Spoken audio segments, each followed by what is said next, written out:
Assalamualaikum warahmatullahi wabarakatuh. Sebelumnya perkenalkan, kami dari kelompok 8 yang beranggotakan Edista Dwidion dengan NIM 201111008, Hiki Hanifah Muslimah dengan NIM 201111016, Neris Julian Kurnia dengan NIM 201111025, dan Rio Febrian dengan NIM 201111030. Kami dari kelas 1A Teknik Konstruksi Gedung, Politeknik Negeri Bandung. Pada kesempatan kali ini, dalam rangka untuk memenuhi tugas mata kuliah Mekanika Tanah, kami akan memaparkan mengenai salah satu jenis tanah, yakni tanah aluvial. Untuk pembahasannya, terdiri dari 5 poin. Yang pertama, pengertian dari tanah aluvial. Yang kedua, proses pembentukan. Dan yang ketiga, karakteristik berdasarkan wujud dan juga kandungannya. Yang keempat, manfaat dan permasalahan tanah aluvial. Dan yang terakhir, keberadaan tanah aluvial di wilayah Indonesia.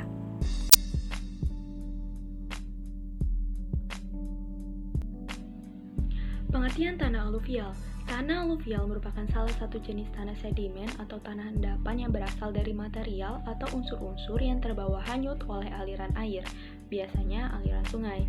Dan pada umumnya, tanah aluvial ini ditemukan di daerah hilir atau dataran rendah, seperti di sekitar sungai, danau, lereng, ataupun lembah.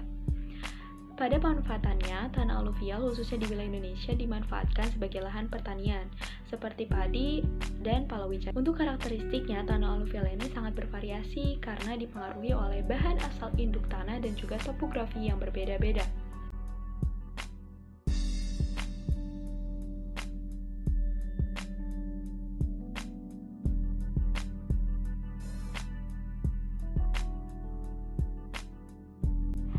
Proses pembentukan tanah aluvial.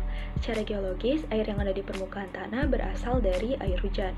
Air selalu mengalir dari hulu ke hilir. Jadi, pada awalnya air itu sedikit, tetapi ketika sudah berkumpul di daerah lereng ataupun di lembah, air tersebut akan semakin banyak.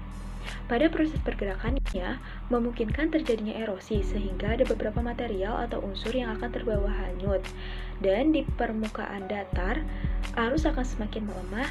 Terjadilah proses pengendapan.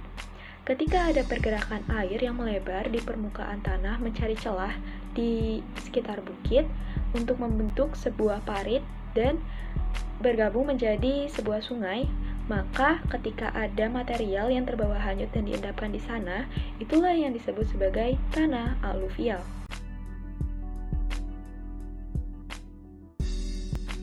Faktor pembentuk tanah aluvial. Yang pertama, proses pembentukan tanah aluvial sangat tergantung pada bahan induk asli tanah dan topografi. Topografi ini berdampak kepada ketebalan profil tanah. Topografi yang miring biasanya menghasilkan tanah yang lebih tipis karena adanya erosi. Topografi yang datar biasanya menghasilkan tanah yang lebih tebal karena adanya sedimentasi. Bahan induk asal tanah ini berpengaruh kepada tingkat kesuburan tanah, tinggi rendahnya pH tanah, kandungan organik yang ada di dalam tanah, kejenuhan basa, dan kapasitas kation. Karakteristik tanah aluvial. Yang pertama, tanah aluvial memiliki kandungan mineral yang cukup banyak karena tanah ini tergolong pada tanah muda yang mudah menyerap air. Yang kedua, tanah aluvial biasanya memiliki warna coklat dan agak kelabu, tergantung pada kondisi endapannya. Biasanya, tanah aluvial yang berwarna agak kelabu ini terdapat pada sawah, dan tanah aluvial yang berwarna coklat biasanya terdapat pada tempat-tempat lain selain di sawah.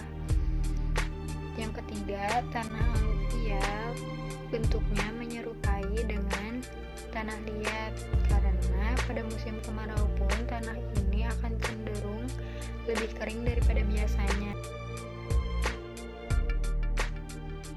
Karakteristik tanah aluvial.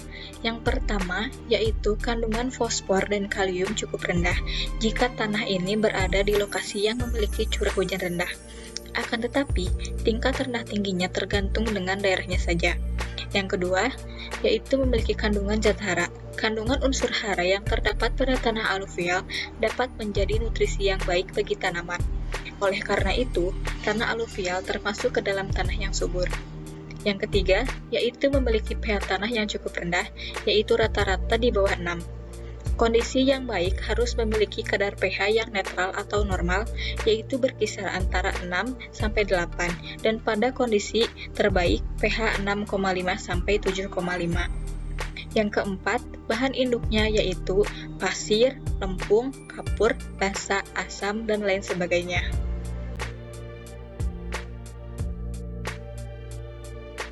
Manfaat tanah aluvial.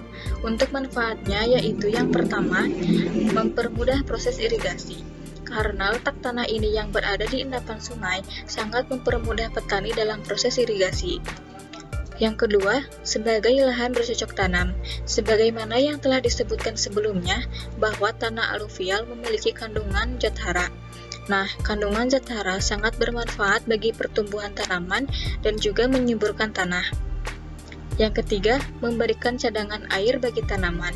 Tanah endapan memiliki kemampuan menyerap air yang cukup bagus. Dengan begitu, maka tanaman tidak akan kering karena memiliki cadangan air yang cukup banyak. Akar tanaman akan menyerap air yang ada di dalam tanah sehingga bisa tumbuh dengan baik meskipun pada musim kemarau. Yang keempat, yaitu memberikan kemudahan dalam penggarapan tanah. Jenis tanah yang mampu menyerap air dengan baik sangat cocok sebagai lahan pertanian, karena mudah digarap. Kandungan air yang ada menjadikan tanah cukup empuk. Permasalahan tanah aluvial terdiri dari 2 poin. Poin pertama yaitu kandungan pH pada tanaman aluvial tergolong rendah. Kadar fosfor yang ada di dalam tanah dipengaruhi oleh cadangan mineral yang mengandung fosfor. Suatu kecenderungan memperlihatkan bahwa di daerah beriklim basah P dan K relatif rendah dan pH lebih rendah dari 6,5. 2. Kandungan Al yang tinggi dan menyebabkan keracunan. Dari beberapa hasil penelitian, lahan kering masam umumnya pada pH yang kurang dari 5,5, ketersediaan unsur kalsium atau Ca dan fosfor atau P rendah akan muncul masalah keracunan Al atau aluminium. Al terutama ditemukan dalam bentuk oktahedra heksahidrat yang secara konvensional dikenal sebagai ion Al3+, dan sangat berbahaya bagi pertumbuhan akar dan tanaman, termasuk padi yang sangat rentan terhadap keracunan Al.